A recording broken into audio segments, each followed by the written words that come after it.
So here we are, everybody. Good evening, or good morning, or good afternoon, wherever you are in the world.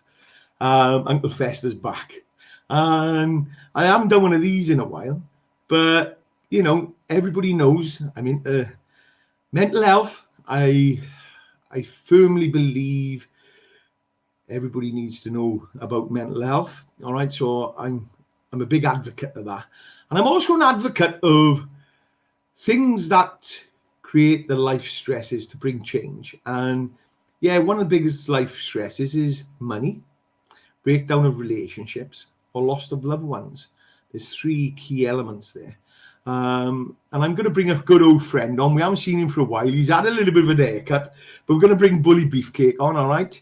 And yeah, because Bully got me into the CMS, and the CMS, I'm going to see where Bully is. And he's asked me to bring a gentleman on tonight, all right? And I tell you what, I'm honoured to bring this gentleman on because I've just spoke to him for a little bit, and what an amazing individual, all right? He's an inspiration. So, you know, he's a retired wing commander from the RAF. Yeah, somebody's got to do the job, all right? But for those of you in a civilian background, he's like a CEO of a unit, all right? So I'm going to bring him on, and we're going to he's passionate as well about mental health. He's passionate about change, and yeah, I'm going to bring him on, all right? And we're going to have a chat. So the first person on is Bully Beefcake. Bully Beefcake, how are you, son? Good evening. Good evening. You on about my haircut? Oh, no. Nah, not tonight, Josephine. I tell you what, you look terrible. I tell you. And oh wait, what are you doing with two part of top? Oh, come on, Buttling. Oh, don't flaunt it. Don't flaunt it, son. Don't flaunt it. All right. You're jealous, Greg. Right, Graham House. I tell you what, mate. What a guy. Let's bring him in, shall we? Because I tell you what, he's more passionate than I am, and that's unbelievable. That is, you know. So let's bring Graham in, shall we? Sit to attention, Bully. Got a wing commander in the room, son. All right. At ease. At ease. Hey, how are you, boss? You all right? So it's lovely to be with you both. Thank you for bringing us along. Inspired by the work you're both doing. Keep it up. Oh, Graham, thank you very much. Ditto, Graham. Look, Craig, Craig's brought us together, and I tell you what, mate, it's been a pleasure. I've just spoke to you, and I you know, now we're coming on here to do a little bit of a talk, and it's a pleasure, I tell you. It's great connecting. So, Craig, I can see you brought us together, and yeah, you were passionate about CMS and mental health. So, I'm gonna just let Graham introduce himself. All right, and Graham, introduce yourself, mate. I've introduced you as like a business CEO. I know as a wing commander, you know, you're in charge of a unit of a lot of men and the camp. So give us a quick introduction and let me know. Tell everybody out there why you're interested in mental health and what experiences you've had, and especially if you've come across experiences with CMS as well. If you can tie it in, and now and again I'll jump in and go, "Ooh, what about this then? What about that?" I'll listen to you and I might jump in and ask questions. Okay. Briefly, we had a very privileged upbringing. My parents travelled most of the world with me. I don't really recall going to the convention of education at all. I remember playing on beaches with other kids and foreign languages. It was just fun. I came back to the UK, aged 15, hit this expectation of academic performance and a focus on exams, which wasn't really my bête noire really, and I failed all my exams. And I thought, you know, I actually want to fly in the military. That's not going to be easy when I've got no qualifications. So I joined the military as effectively the most junior rank, where if I was lucky, I was allowed to make tea for my corporal, if I was lucky. And if on a Wednesday I was really lucky, I could make coffee for my sergeant. That was pretty much my world as a junior rank. But it allowed me to go for my commissioning. Because I went to night school to get all the qualifications that I was told I needed to be a pilot. And I went to see the group captain on the base. and his name was Tim Garden. To me, he was just Sir. Yeah. And you have to go for selection with the group captain before you can go for selection at the commissioning centre. Yeah. So it's like a sort of, we probably don't want to embarrass ourselves by sending an idiot. So let's check out Graham House before we do that. And this guy, he asked me questions that were sort of a higher level of intelligence than I would ever attain to. He was expecting me to know not how many aircraft have we got and what do they do. He was talking about international relationships between Chile and America and the UK and the Falklands War. Right. And I knew a bit and I could blag a bit, but what he did is he failed me. And said, you're not ready for the responsibility of what you want to do. You're not ready for that. Here's a load of books. And he gave me some books. So come back in a year. So on the way out, I spoke to his PA, booked myself in a year later. I'll come and see him then. And I passed that a year later. The reason why I mention that, it comes back 20 years later.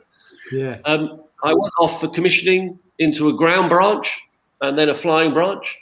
I flew for about 30 years on eventually a Nimrod surveillance aircraft that was supposedly designed to chase submarines, but then ended up in Iraq and Afghanistan doing some sensitive work with ground troops on the international force. And that was a great experience for many ways. But my first experience, I guess, of this particular issue and Craig and how I then met Craig, is one particular morning we were on supporting an operation that involved drugs and counter drugs as a very complex operation. Yeah. And we were one of the surveillance assets that was a key player in the critical point of that operation itself. And I came down for breakfast, everything was fine. And one of my systems operators, effectively the most important person on the jet, is the systems operators, not the pilot. It's those guys. They do the mission. Yeah. And I could see he wasn't quite with it. And when I asked him if he was all right, thinking nonchalantly he's just slept badly, he started talking about the problems he was having at home, not with his children, but with what was called the Child Support Agency. I don't have any children. I didn't understand. I'd never heard of the thing. By listening to him, he started talking. And then he started talking faster. And the faster he started talking, the more angry he got about what was going on. And the angrier he got, everyone around us stopped talking. And I could sense this guy isn't quite with it in terms of operating an aircraft in a complex operation. And when I discovered what was going on, I'll tell you what, we're going to cancel the mission because it's not safe to operate with that risk, given the complexity of the operation. We just scrubbed it. So, and that led me to, it was the realization of, it was probably the early stage of my career of realizing other people, unlike my background, actually have got some complex stuff going on in their lives that I've never experienced or wouldn't really appreciate or understand. It was like a drop. I smelt the coffee of, wow. To me, he was, I won't mention his name, but he was a systems operator.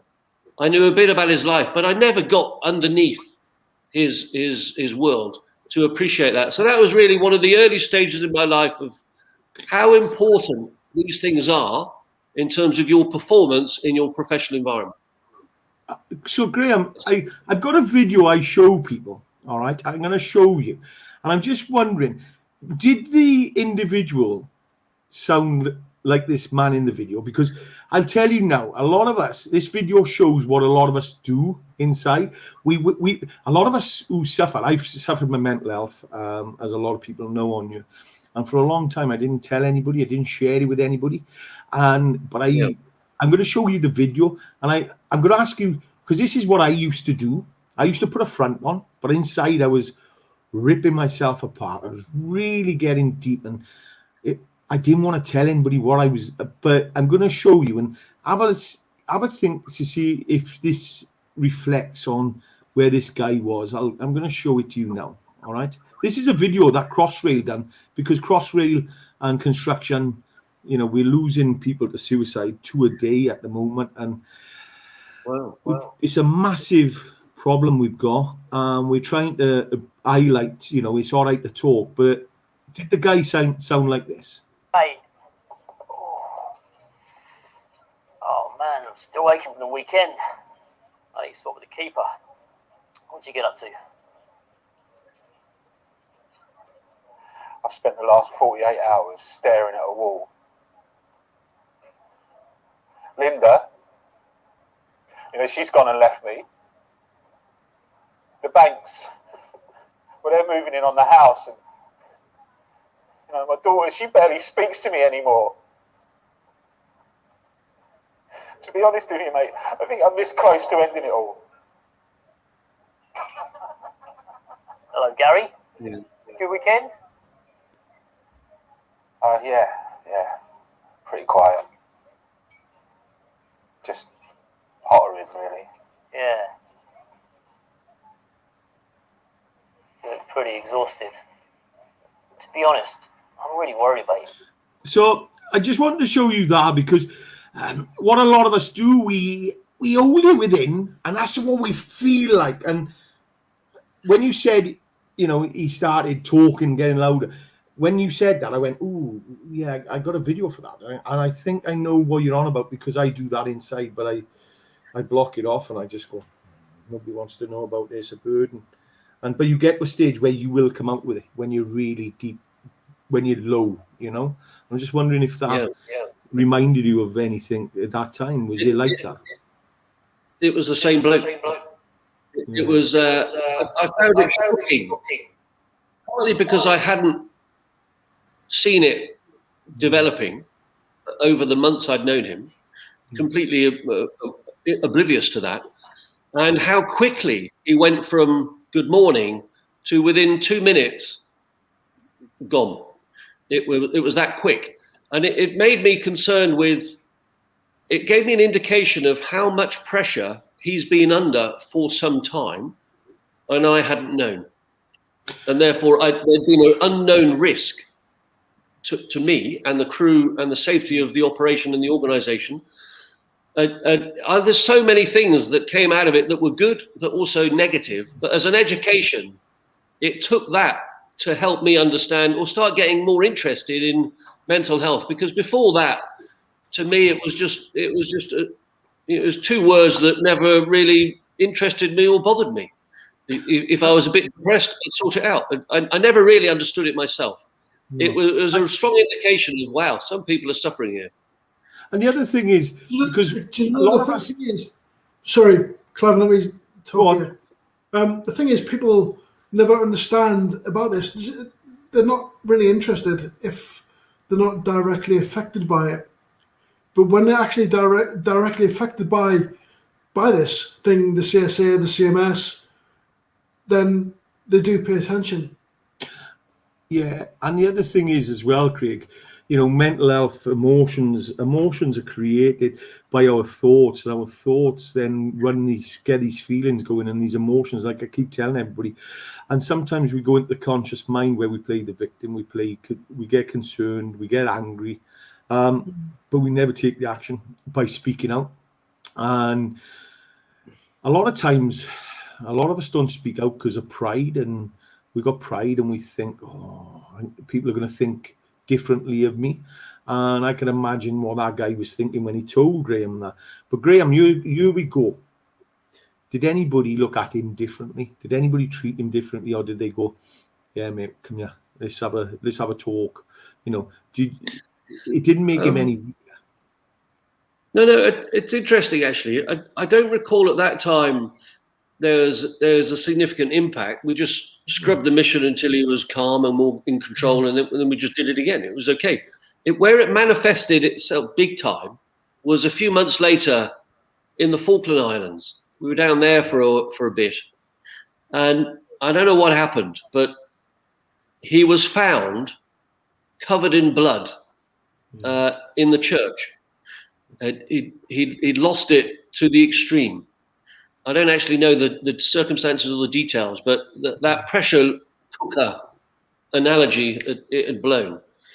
And what I distinctly remember, and you'll understand this, in fact, anyone who serves or has a sense of belonging in a team or an organization where your badge gravitates everyone to a common objective.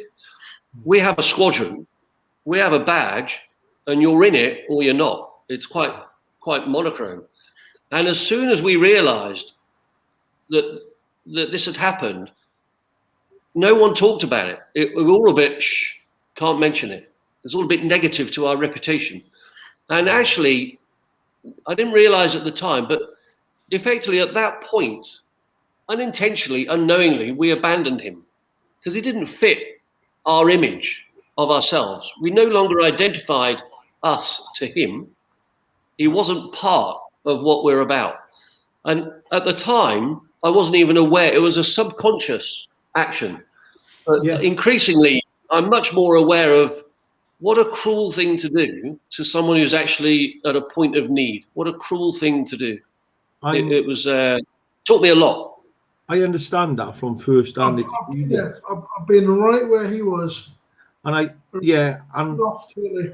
it's exactly, and I understand that as well. And I think a lot of people understand that. And the problem you've got, unfortunately, we've got in construction today, in all types of life, mental health is massive.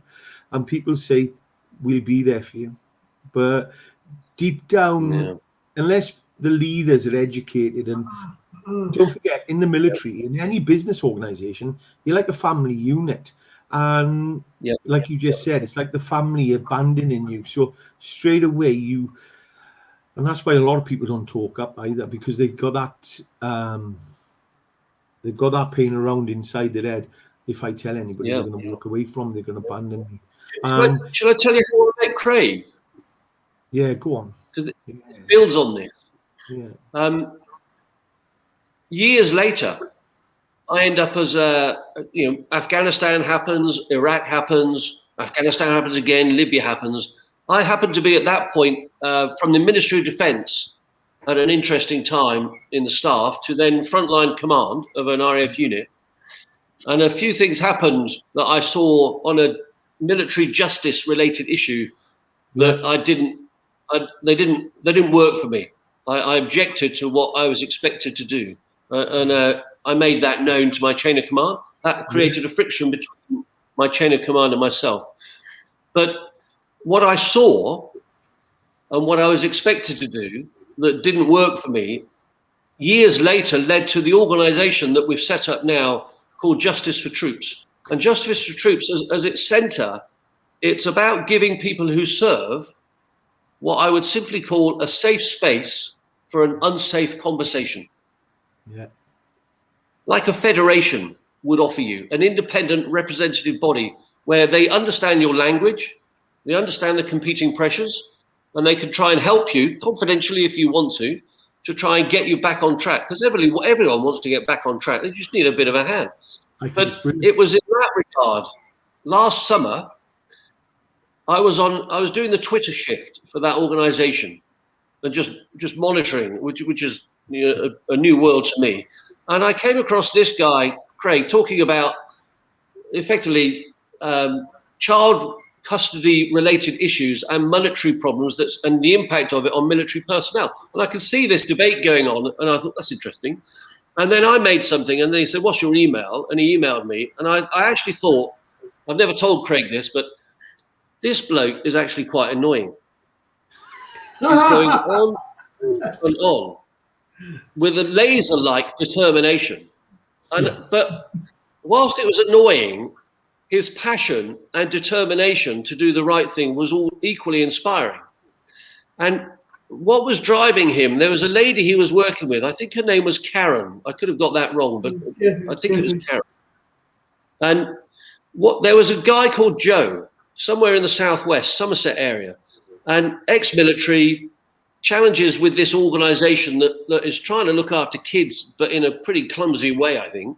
Yeah. And it had driven him to the edge, clearly. And because of that the council weren't cooperating. He thought it was clearly just an aggregate, overwhelming situation upon the individual. It was just going to give up.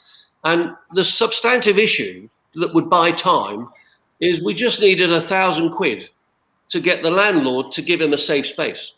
And Craig was going through at ministerial level, right at the top of defence, trying to get these organisations to speak to each other. It'll take flipping years. I'll tell you what, I'll give you £1,000. If that's what it needs now, there's £1,000. Just get it sorted, and we'll sort the bigger issues out when we've got time. But save the person now. Yeah. Then worry about it. Don't need any paperwork. We don't need any process. We don't need any IDs or copies of passports, or I'll guarantee it. Done. And we did it in like half an hour. Sorted. And that's when I started hooking up more about Craig with, what are you about? What are you trying to achieve? How can we collectively work together with government departments to try and bring about meaningful change? Which led me to think, what's missing here is effective communication and effective education to what is a common issue. And that requires a bit of intelligence and a bit of thought, but it needs people like Craig who not only know the subject matter, it's a just cause, they've galvanized people to it because he's clever. He's managed to secure an understanding of the organization that he's in some competitive role with. And if you keep pushing that way, eventually we'll crack it. But I'm not a patient bloke. I want it done now because I think the solution is easy. And I'll probably hand back to you two because you know where you want to go with this, and we're really a supporting role to help you get there. That's really that guy.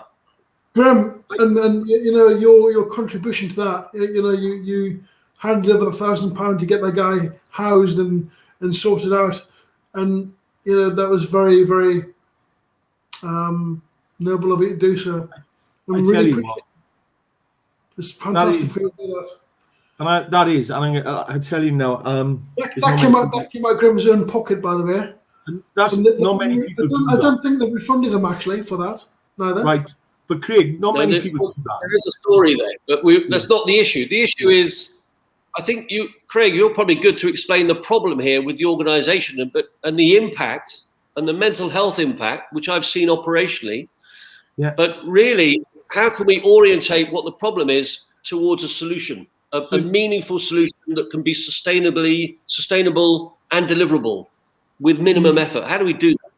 The minimum effort, I believe the minimum effort, because I've gone through mental health, is it's got to come from the top. You've got to go for the commanders, and the commanders have got to change a culture. The culture needs to change from within, and it needs to change from the top. And everybody sees mental health as a stigma. Everybody's got mental health problems because it's part of stress of life. It's money, relationships. It could be grieving, all right? And it's what we tell ourselves in there. Our thoughts create our feelings and our emotions. So if you look at the CMS is a private organization. It goes on money. A lot of people struggle when they go into a break up of a relationship. What does it stand for? Child maintenance services or child. Can I just jump in here? By the way, I'm not going to take the credit for all you just said there, Graham, because it was Katie Revel as well. Yeah. Okay. Katie Revel had a lot to play in that. But there's a lot of you. There's a lot of people who are trying to give solutions and trying to help. And Katie she's just as bad as Craig. You know, she's laser focused. She's on it. But the biggest thing is mental health is. Yeah, we need to teach people about mental health. Mental health, get rid of the stigma. We always had a stigma on it years ago. Something I'm not proud of. When I was younger, we had a gentleman who was.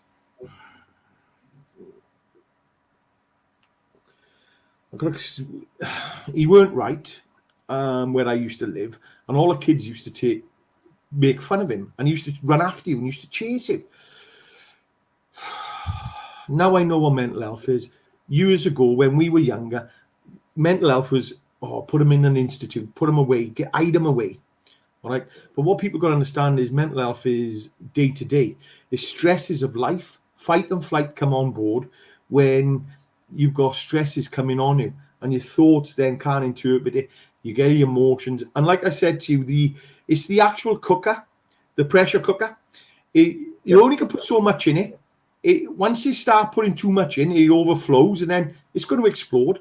So a lot of people today use drugs, alcohol, porn, food, work, and it goes on. They can go to the gym. They use it to avoid their emotions. So we need to get that education out there. We need to get rid of the stigma. And the easiest way, Graham, I think you said it earlier, was we need to do the education, but we also need to look at it with the safety management. Do a risk assessment, and then have a look at the hazards, have a look at the risks, and start with the military. Let's actually put a system in place. I know they've got a system which works on mental health, but I can tell you now, I've looked at the system, and it's still not 100% right. And I can tell you that because I've spent a lot of time looking at systems, and there was one woman I went to Tony Robbins in America and done some work there. £4,500 later, I still didn't have the tools. I went to life coaching, still didn't have the tools. A lot of psychologists, unfortunately, go and do psychologist courses in the hope they fix themselves, but they don't. They end up some people will end up fixing other people rather than looking at their own emotions inside. All right, so they're avoiding their emotions. So the easiest way to do it is let's look at the risk, let's look at the hazards. CMS. What is the issue with the CMS? They're going for the individual's money. All right, you've got a relationship they're supposed to protect the child, but what happens in a relationship breakup? The woman goes bitter, the man goes bitter, they start fighting each other. There's no meditating, there's no mediation. The child is in the middle, the child suffers, and these two are still fighting. And there's fighting over the money. It's fighting. The thing is, they're causing the conflict. CMS are causing the conflict. Conflict even more, because they're a third party, and they're only interested in the money because they're earning money. They're private sector. Exactly. Exactly. We've got evidence of that. But the thing is, Craig, for the solution, what we need to be doing is sitting down with people in the government, showing them how we do. Can I just say something there? The thing what really gets my back up is the fact that they're supposed to be going after guys who are not paying for the kids, but they're going after people who are actually paying for the kids and want to pay for the kids, but they're treating everyone like deadbeats. But the thing is, they're going after the guys who are in the armed forces who have a very serious responsibility here. We're on about national security. But Craig, this is where we come into. So I always say to people, they start with one target. Let's go for the one target. The one target, if we can fix it with the military personnel, and the best way to do it, the military all work for the same business, the government. The government has the same paymasters. They have the same bosses. So if the CMS could actually,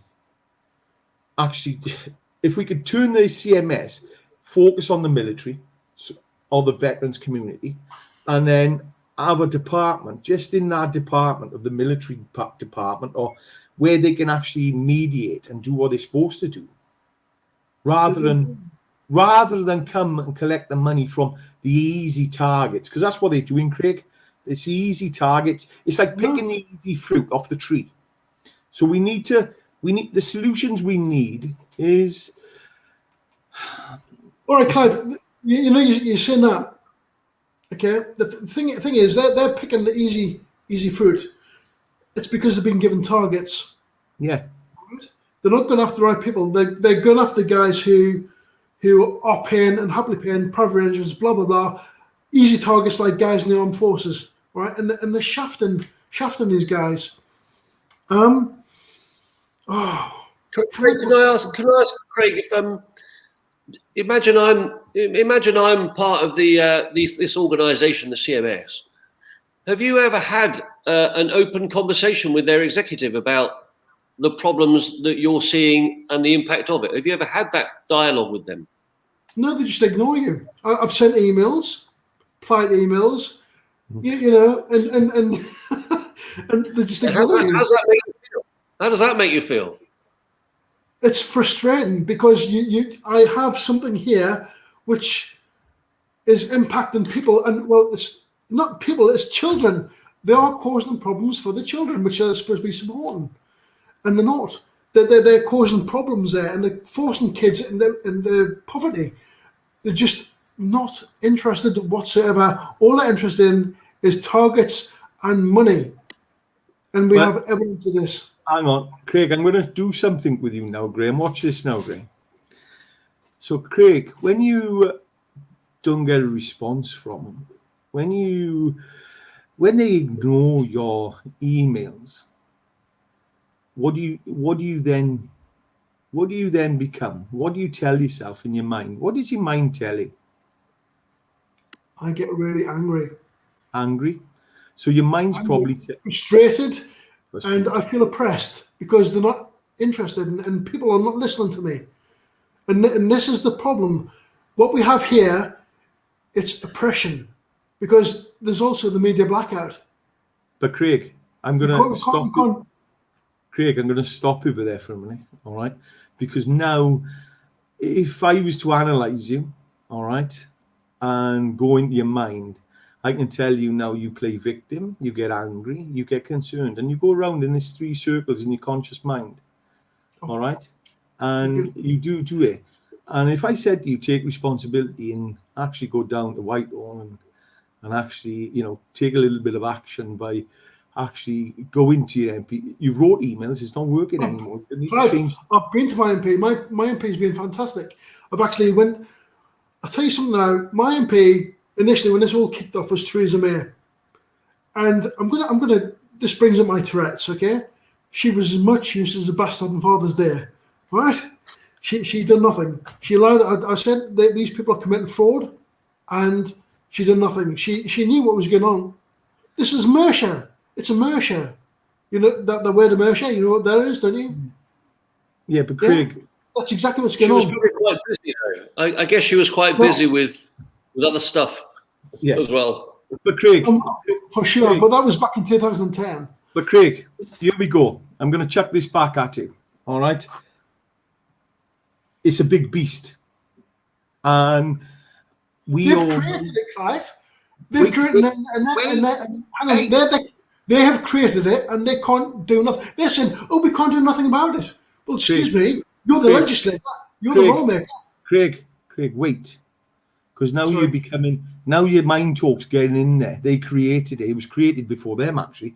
It was created. The civil servants hold the keys, mate. All right. So potentially MPs go into office for a set amount of time, and a lot of MPs are struggling. All right, and they are struggling to bring change to a big institute and an organisation. So what I'm saying to you is, potentially what we need to sit down with is we don't need to sit down with and I'm sorry to say this, Graham. Actually, I'm not going to be derogative towards MPs. And Craig, I'm not going to do it. I do it, but this time I'm just going to hold it. And I'm going to say the people need to sit in front of the civil servants, because you were in the military, Graham, as well. You were a higher ranking, and you've seen the politics. It's a political game as well when you get certain levels of rank. And who are the real key holders? That's the question we should start asking. In my mind, what I find in what appear to be complex issues, and I learned this from my flying world, because you've got lots of stakeholders. It's useful before you get to the friction point. It's useful if you try and get everyone together and understand what I call a common objective. Yeah. That everyone is agreeing to. What I call centralizing expectations. Yeah. because then you've got a collective vision. But can I just read something to you that to me it's always my go-to point that brings people to the table? Can I just read this to you? Definitely.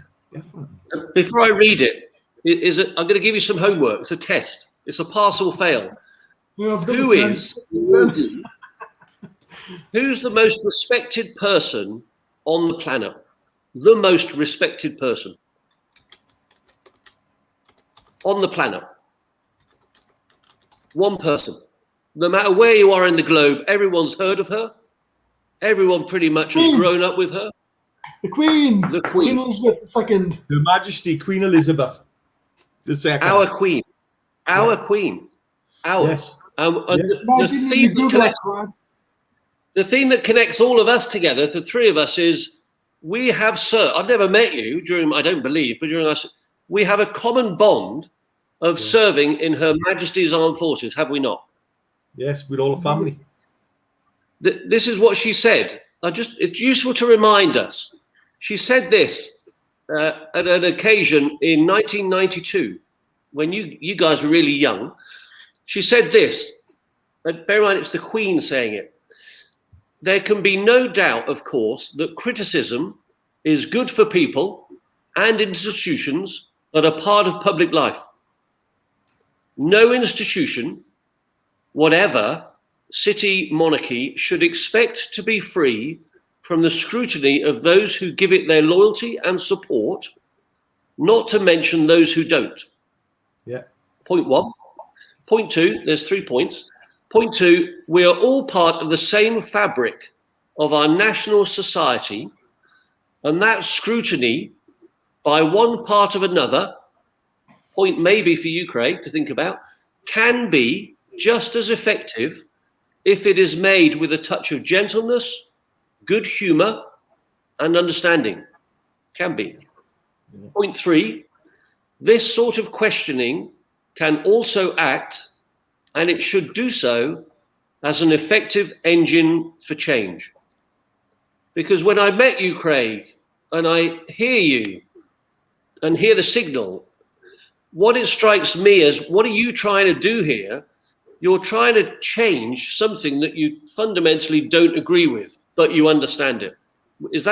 Am I close there? You're trying to change it for the better. Is that right? Absolutely. Yeah, absolutely. It's broken. It's a broken thing. Broken. Totally broken.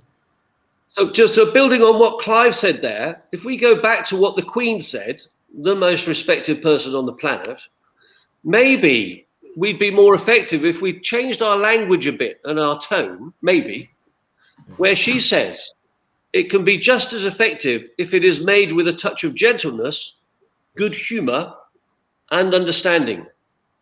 Maybe. Tried all that. I've tried all that.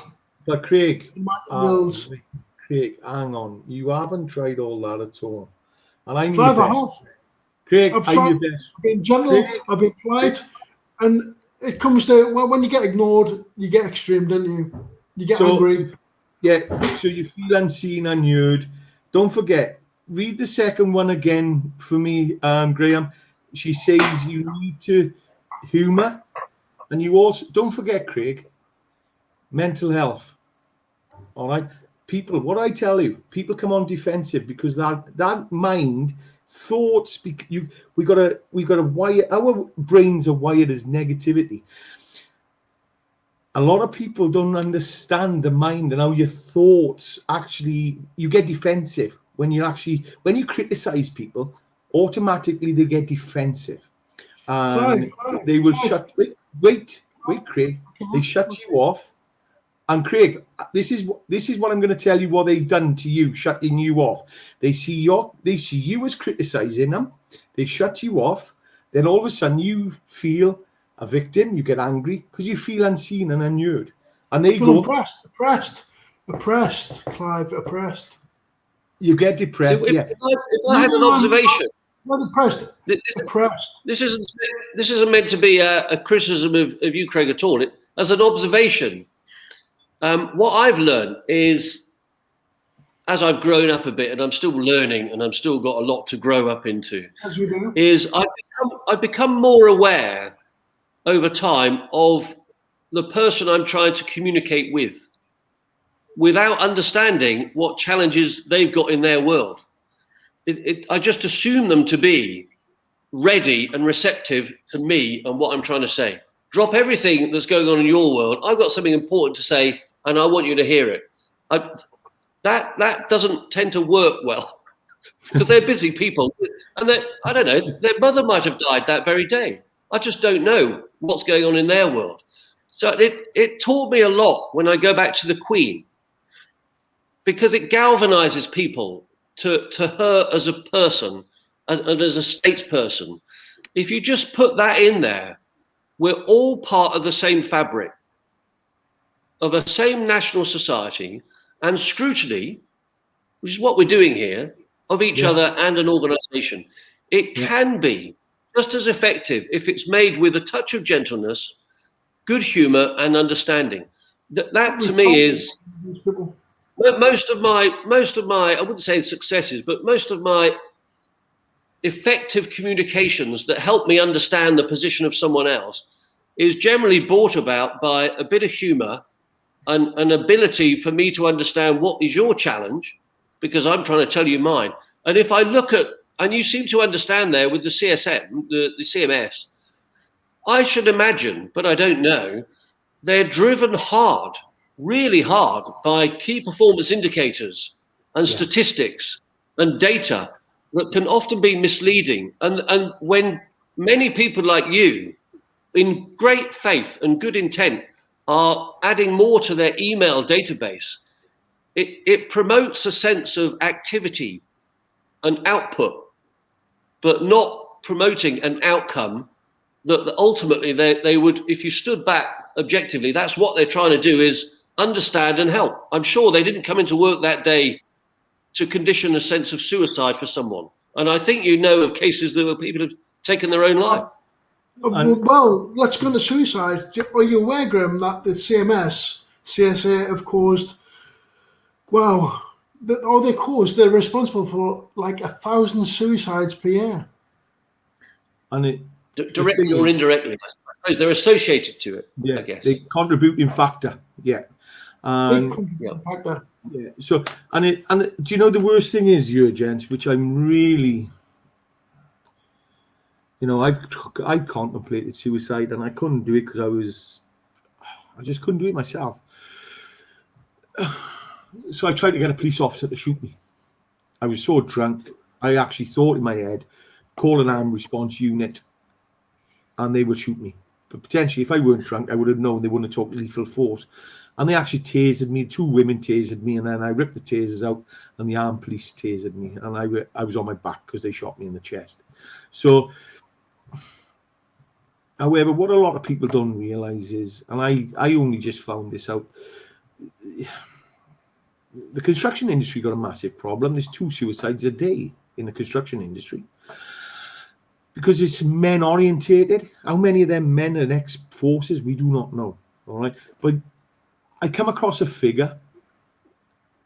Craig told me a figure, and I went, "No, Craig, you're wrong." And then I went and had a look, and I tell you now, it was easy to find. There was a suicide and suicide prevention, which I'm going to put up here now, in 2006, and it was a report done, and it was a local snapshot of the West Midlands, but it was done over UK overview. All right, every year nearly 1 million people die from suicide. Every 40 seconds somebody takes their own life. In the last 45 years, suicide rates increased 60% worldwide. Excuse me. Suicide is among 3 leading causes of death among aged 15 to 44-year-olds. And they're saying that's gone up now in age. But the cost, this is the cost of this was staggering, because the cost was, I'm going to come to cost now. The economy cost of suicide, we're talking about, people commit suicide because of relationship breakdowns, and what they're thinking inside their minds. That's a contributing factor. Contributing factor is money. But look at this here, look. England cost of suicide estimated at 1.7 million. That's per person. Cost of reported suicide in Salio. All right. So you're looking. There's direct costs, the indirect costs, and human costs. So yeah, when we talk about people committing suicide, 3rd of July last year, we've got somebody we've talked about already, and we are supporting, trying to get justice. And Graham, the saddest thing is he's a veteran. His father's a veteran. He's he's another RAF, 29 years service. But his father's trying to get justice, and he's reaching out to solicitors, MPs. He's reaching out to everybody, and he feels unseen, unheard. Nobody's listening to him. Nobody's said anything, and even the CSA. They've said to him, Ian Briggs. They've said he's had a phone call off him, saying to him from somebody within CSA, he doesn't know who it is, saying, yeah, investigate. But now they're saying to him, because it's all about fictitious arrears and mistakes which were made, and he's struggling, because now they say, no, we can't talk to you because you're not the what is it, Craig? He's not the man for the will. Yeah, he's not the what's it called? I can't remember the name of it. He's not the because he's not in charge of the estate. So you know, so there's a lot of areas we need to, but the biggest thing is you're bang on. You know, the military. Can I make a point, guys? Yeah. Hopefully a useful point. What I've learned is where there's a problem that I've identified, especially of a mental health issue that leads to someone tragically feeling they'll take their own life. Yeah. I tend to try and find stakeholders that are. I just get a map on a piece of paper. I just map out who do I think would be interested in suicide? What sort of regulatory body? What sort of organisation? And an example in the coroner's world, I don't know if you've ever come across Regulation 28, a report to prevent future death. Yeah. It is a statutory regulation. Yeah. And I came across this recently with the death of an RAF sergeant. Regulation 28, Annex A. This was it worried me with the death of an RAF sergeant quite recently, where the coroner felt obliged to initiate a prevent future death request to the Royal Air Force, to Sir Mike Wigston, the chief. And what it worried me about is, hang on a minute, the coroner's legal power is to instruct the organisation to fill in this form that effectively says, tell me what you're doing to report, as a report, to prevent future death. Tell me what you're doing. That's my statutory regulatory role.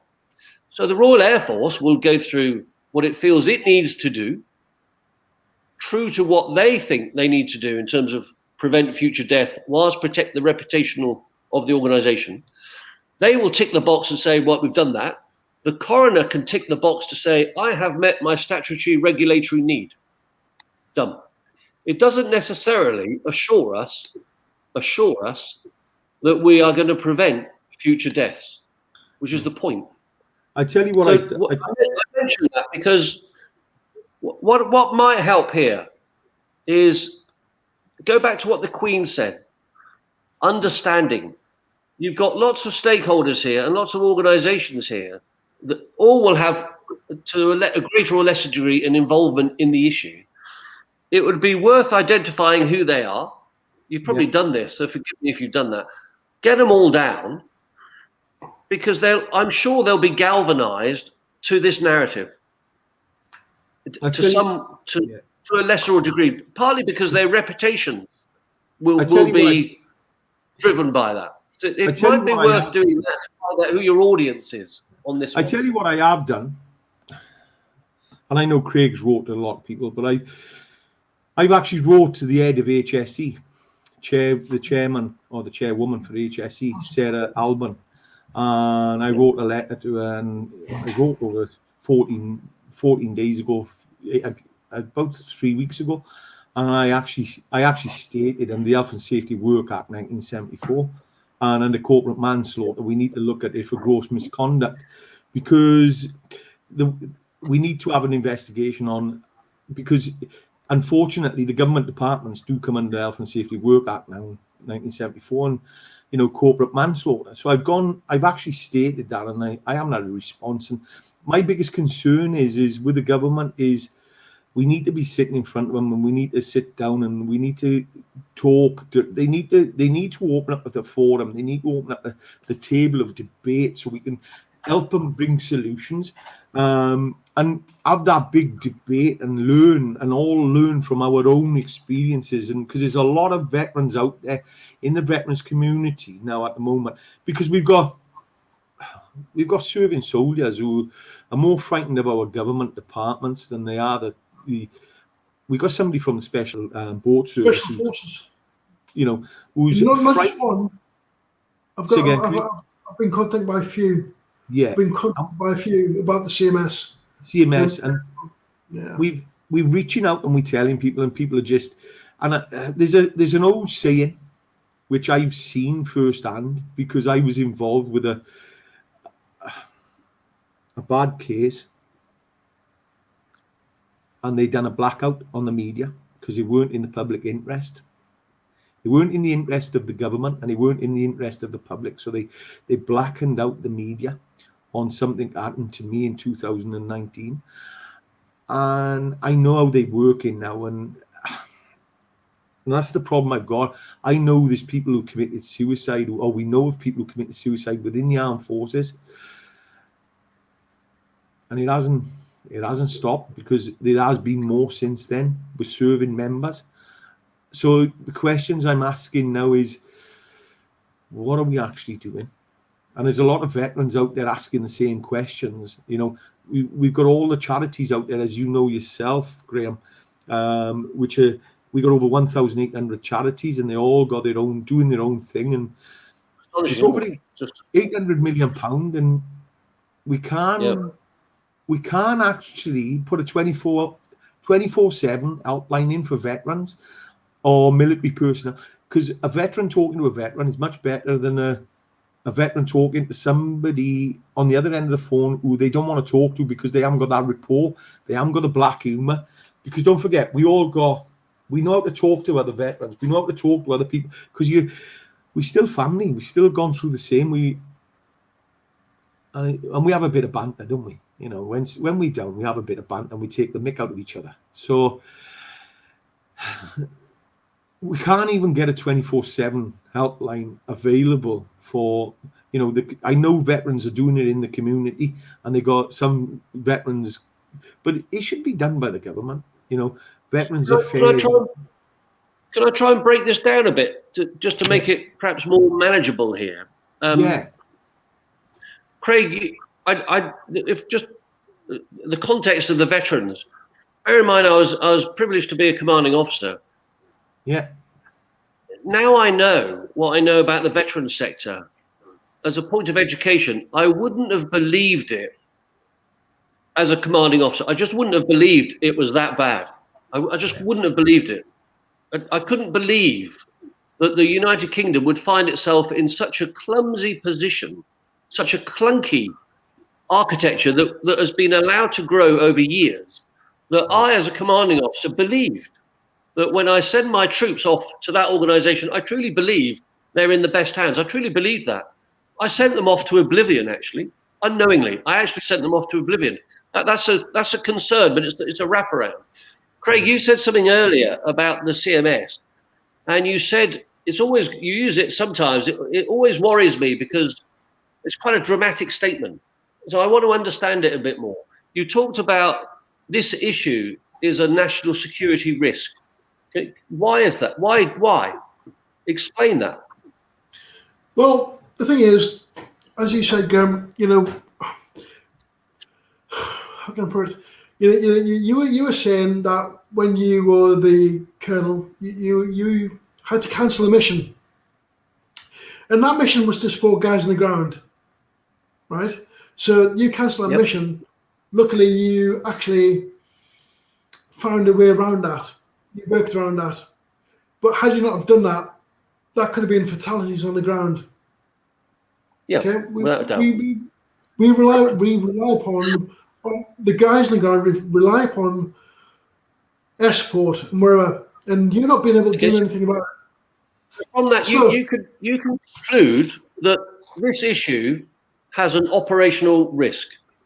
Absolutely. In the military, and it's putting our armed forces at risk. Their lives are at risk because of their mental health is not in the right place.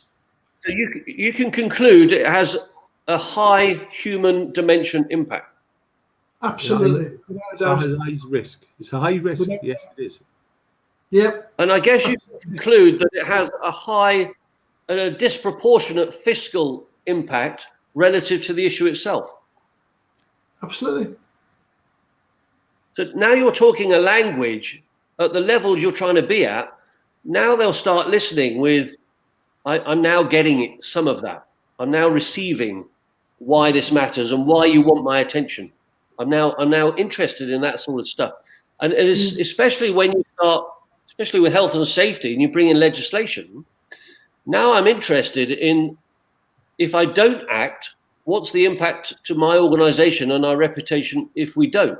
And from that, if I do act, what is the opportunity for my reputation and my organization if I act positively? Now you bring people to what the Queen is about, I think, in that statement in 92, it's still valid today. You bring in a touch of humor to a common cause of a really serious issue, but so serious that if you just hit me with it, I'm probably going to be on the back foot, because it's going to upset me as well. It's going to disturb me. But if you invite me to be part of a solution space rather than the problem space, that might be more effective. And you can bring in, I don't want to sound a bit business consultancy here, but what leaders try and do, from my experience, when they try and adopt what I call an infinite mindset. What am I trying to achieve here? Which is change. You're trying to achieve change. There is a simple process to it. And really clever people who've got some determination like you can do it. You can change the world. If there is a bit of a process to it.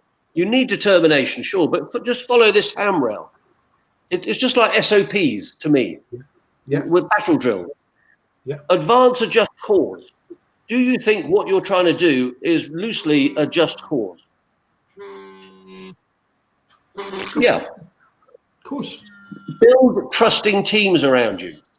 You're doing that. Study your worthy rivals, the CMS. They are worthy. They're probably great people. Study them. What are their motives? What's their agenda? What's their regulatory need? What are their constraints? Prepare for what I call existential flexibility. Prepare for that. You've got to be agile and adaptive, which as soldiers you naturally are. And from that, demonstrate, this is Karen all over, and you, demonstrate the courage to lead. You've got all that. So to me, that process is just a simple method, but identify the stakeholders, bring them together on that common narrative. And I think it always works for me anyway. Always go back to the Queen. This is what the Queen said. You're going to be receptive to some scrutiny. You're going to do that. The Queen said. If you don't like it, go and have a chat with her. It's a government body. The minister is appointed by Her Majesty. And suddenly you're bringing everyone to Her Majesty because she's a naturally respected person. I just put that out there, you know. Can I just say something about the Queen there, Graham, and her public servants? Right, you're aware that our politicians or MPs or civil servants, they're all public servants, and they are actually, well, they're there to serve us. Then we are not their servants; they are our servants. You believe that?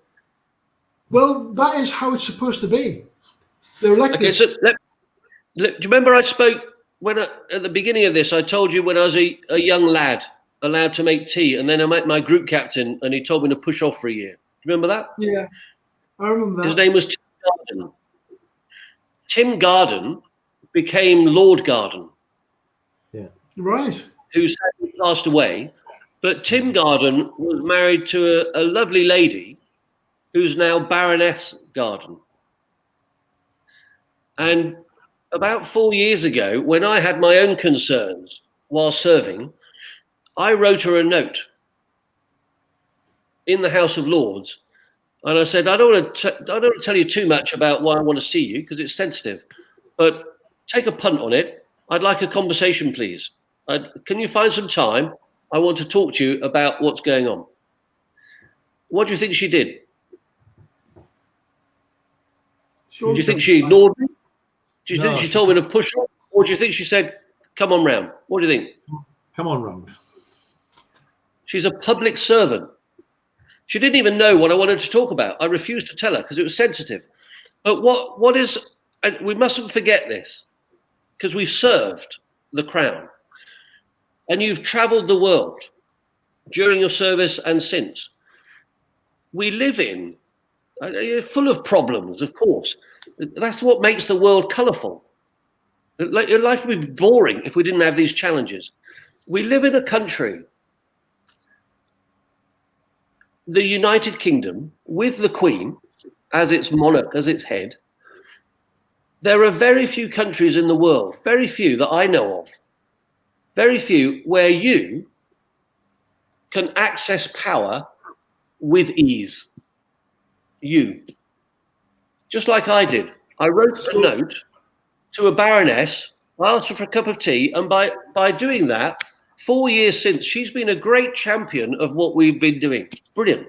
And that's what's wonderful. You can access power and use it. Yeah, Graham, we can, but we have the likes of the Baroness Stedman Scott, who she's, I've provided the evidence.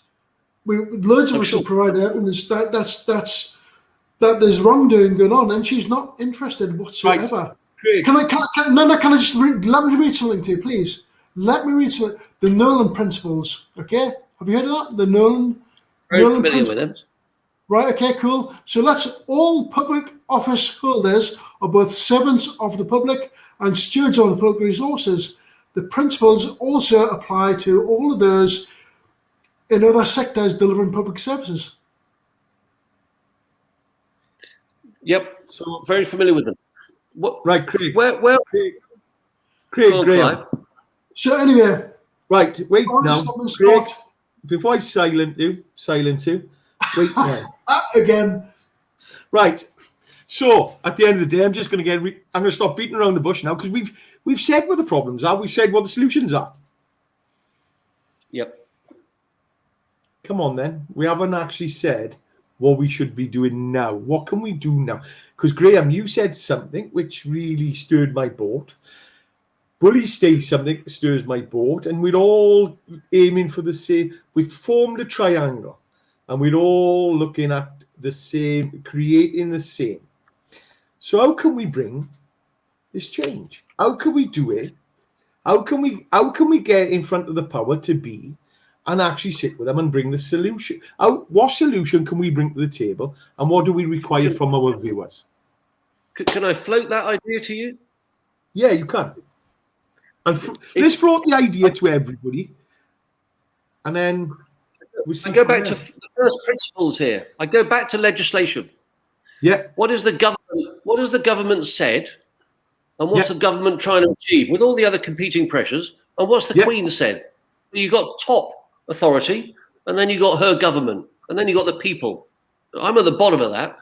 Yeah. What the government has said, and the government position is, quote, a sacred and unbreakable duty of care owed, it's a deliberate word, owed to the men and women of Her Majesty's Armed Forces.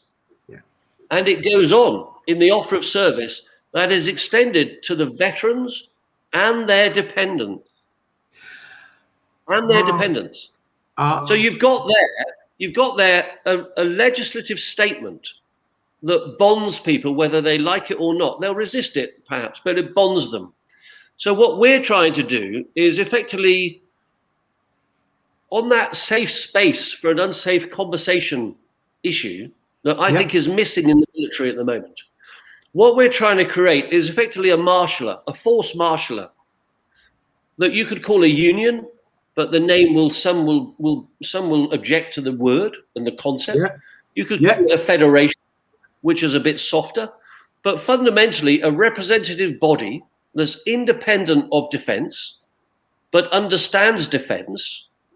And we've just created something along those lines called the Independent Defence Authority.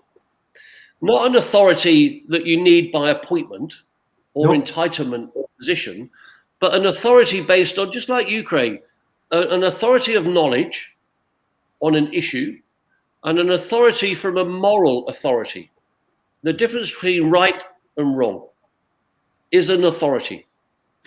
And from that concept, what we're trying to create is a representative body for military personnel, the military community, including the veterans and dependents.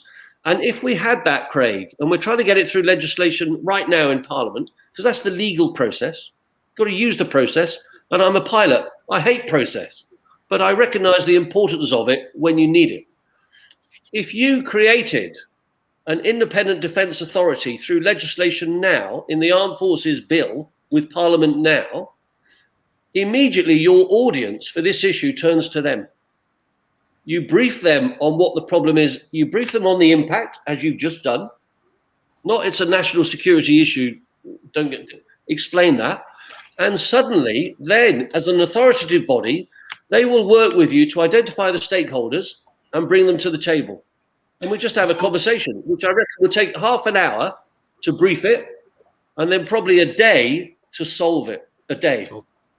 So the big question is, for all the, because there's other veterans out there I know are going to come and say, well, yeah, they all have their points of view and say, yeah, listen to it, it ain't going to work. How do we get in front of, because everybody's tried to get in front of Johnny Mercer, who's the Minister of Veterans Affairs, as you know. A lot of people have tried to get in front of civil servants. They've tried to get in front of Boris. They've tried to get in front of even Her Majesty Queen Elizabeth II. And a lot of people are failing because everybody feels it's fallen on deaf ears, especially during COVID at the moment, because they use COVID as an excuse. So the big question I've got is, how can we get in front of them? How can we? I know because I've written letters to.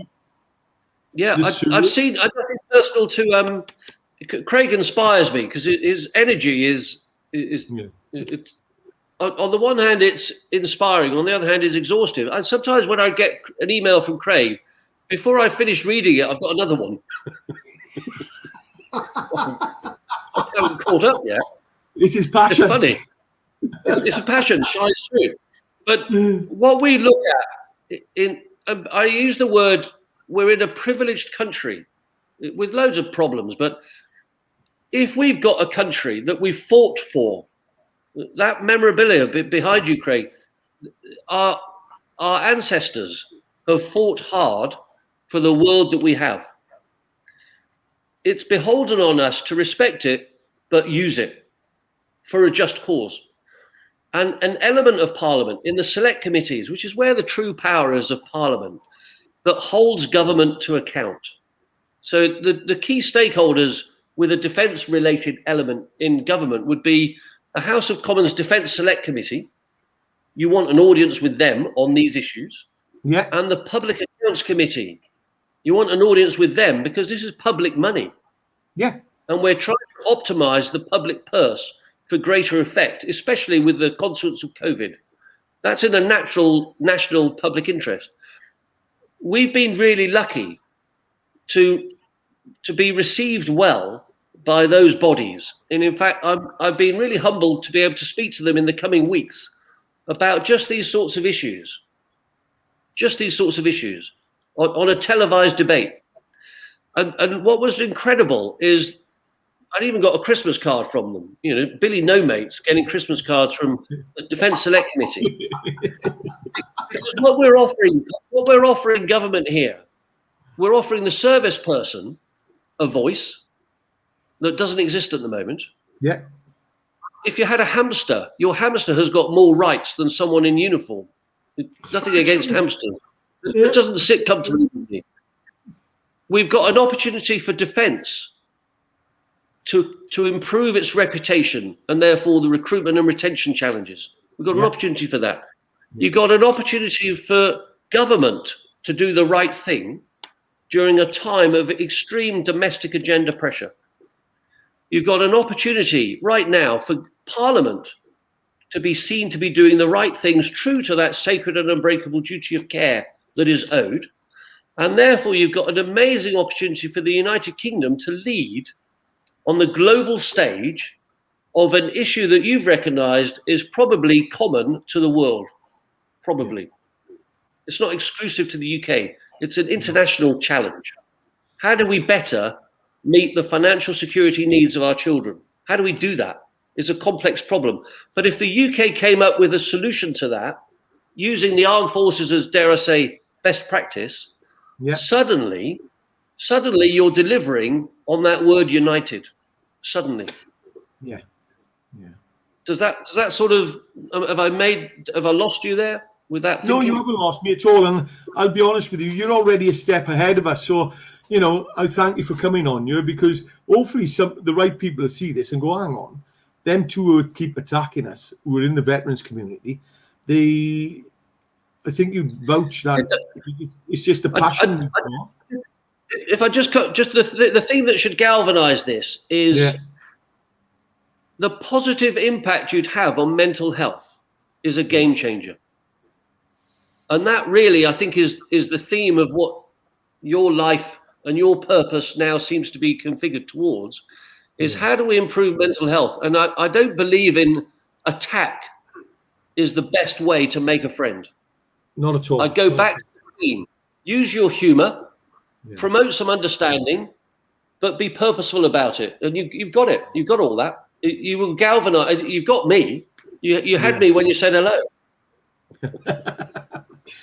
So, no, definitely we need to bring change. We all need to work together, and we need to my biggest gripe is that we got a lot of veterans out there who are stroking their own egos and trying to do their own things, and they're all combating each other, and they all need to come together and stop attacking and all come for the right. You've just said, Graham, you've just said something, which is we all need to unite for United Kingdom. And everybody needs to unite. I've got friends who are from the Caribbean, and they can't get it. They've served 12 years, can't get their passports. I've got Fijian friends, and they're the friends as well. And we've also got the Gurkhas and everybody else. So we all need to unite for one another. We're a family, and we all need to look after one another. And once we get the family sorted, the veterans and the armed service personnel, then we can actually start working on the rest of the UK. I go back to the Queen quote. Yeah.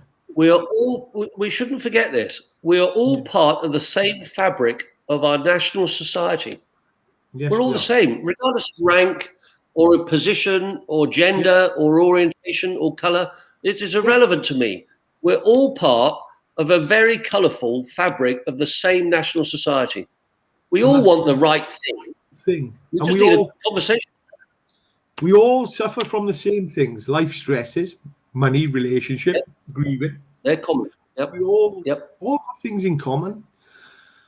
I think that's what we need to do. So, Craig, what do you think, mate? How are we going to go forward? How do you want to go forward with this, Craig? Oh, here we go. I can see it in his eyes already. He's already looking at bombarding emails now.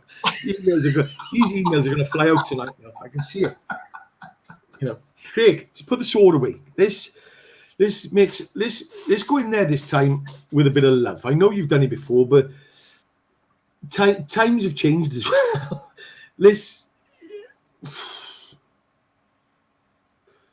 Look, Anna, if anybody's watching this from the powers to be, We're not here to slay you down. We're not here to. We can help. We can actually help you. Right. We're here to help, and we're here to stand beside you and try and, because we're all suffering, and COVID's just the start. Mental health is coming behind it, and it's a financial impact as well behind that. So mental health is going to be with us for a long time, and that's my biggest concern. Is we're now the United Kingdom again. We haven't got Europe around us. We are United Kingdom. So we've got to start uniting, because somebody said something to me once, Graham, and it sits with me all the time. When we were in Bosnia in '96, I was playing chess with a Serbian interpreter, and he was in his 60s, and he said to me, the next World War will start in the UK. Was that Rama? Yeah. Was that Rama? Yeah. And he said, it'll start in the UK, and it's going to be a culture clash, and it's going to be all to do with government. And I was like, what? Well, I tell you what, mate, I'm getting to a stage, I'm watching divides and stuff like that, and it worries me. It's an interesting point. It's an interesting point. We should be mindful of these. The alarms are there. You know, my ESM has been out there for a while. I'm seeing it. The current Chief of Defence wrote almost a year ago, March last year, his assessment, and we respect the Chief of Defence, his assessment was that the national mood was fragile. Brexit related, referendum related, societal injustices, fragile. That was before 114,000 deaths from COVID. That was before significant unemployment challenges in our under 25s. That was before a financial crisis that is all over government right now. That was before furlough. It was before social injustices from COVID as second order effects. It was before the mental health consequence that we're seeing daily. If it was fragile then, I don't know what the word would be, but in every challenge, and I would suggest this is a challenge, there's always an opportunity, always. And good leaders like you, Craig, you would identify the opportunity here. And to me, you've seen a just cause because you've seen injustice and you've seen the impact of it and you can communicate it. If we could create, and the Armed Forces is a great platform here because it tends to be part of the national fabric across our union. Everyone either knows someone in the Armed Forces or knows someone as a result of the Armed Forces. It binds every village. Every village has got a memorial. It's part of our national fabric. If the Armed Forces were to lead on a representative body now, it would immediately have an operational effect that's positive. It would immediately have a financial impact that's positive. And it would immediately have a reputational impact that's positive because it would be able to sort out quickly your challenge there, Craig. It could do that in an afternoon. You'd have to lead it, but you need a representative body and a canopy that brings all these stakeholders together. So that's why we set up what we've set up. And it's not about justice for troops. We just needed a name. Yeah. What we're about is giving you a voice. You're the story. Because you've got a real issue there, and it's a really interesting one. It got my attention. It got me to part with £1,000. I couldn't stand watching this bloke, Joe. I don't even know him. I couldn't stand watching the nonsense of going through the process of paperwork and triplicate, all that rubbish. I couldn't stand it in the military. I couldn't stand it on operations. I see the problem. Just do it. Worry about the consequence. As long as it's legal and it's just do it. Yeah. Sort it out later. So that's I think there's what I would say is it's humbling to meet you both in a circular way, but I'm convinced in the world that we're in, if you've got a just cause and a good heart and determination, you can go a long way in this world. I'm an example. I had no qualifications at all when I joined the military. If you've got something about you and you can get people like Tim Garden to galvanize and burn that passion. And you can meet his widow years later, who becomes a champion of what you're about. That inspires me about that word public service. As much as I'm critical of it, it inspires me about it. It gives us a lot of hope. So as long as you keep doing what you're doing, because you've got purpose, clear purpose, with passion, you'll win. You will win. If you haven't won already. It depends how you measure it, but you've won it. You've got me. You've got me at hello, Craig. So let's touch base. Let's touch base again, all right? Because this has been brilliant, and I tell you what, I could talk all night, but I've just seen this an hour and 20 minutes, and we've really chewed some fat here tonight. And I tell you what, it's been absolutely brilliant, and I got to think about the people who are watching this.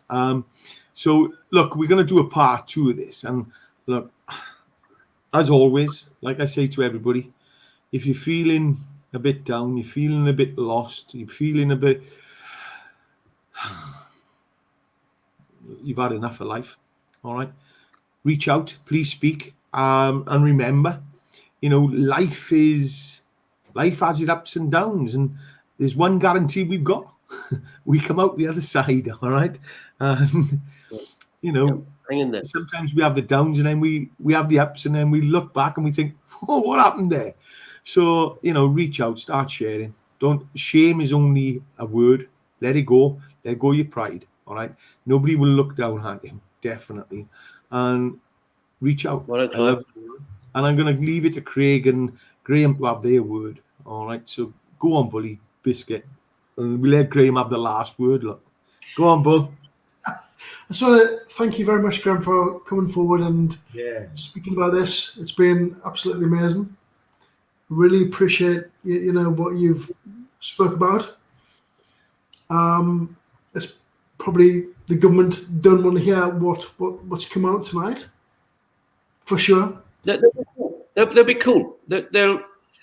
I have some appreciation of their challenge. Some, it's very difficult with all the competing pressures to even find the headroom to hear anything. And that is an executive problem. You're driven by such a punishing schedule, often out of your control, with lots of competing demands on you. The ability to think is not our privilege. It's not easy to think because that takes time. So the ability to be receptive to what you're trying to say is not easy. Doesn't mean I'm not interested. It's just not easy. But if we find a way, and using the Queen's language is not a bad way, I think, if you find a way to work with those stakeholders to get their attention, which you will in time, especially if you can connect. I use a phrase that's really useful, I think. Connect with power and collect power in order to empower the people that you're trying to support. Connect, collect, empower. And then you're good. You're good to go.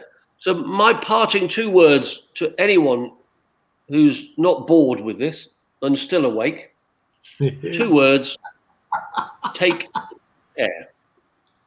Definitely. Take care. Love you all, and everybody take care. All right. And I will be in touch again. And I got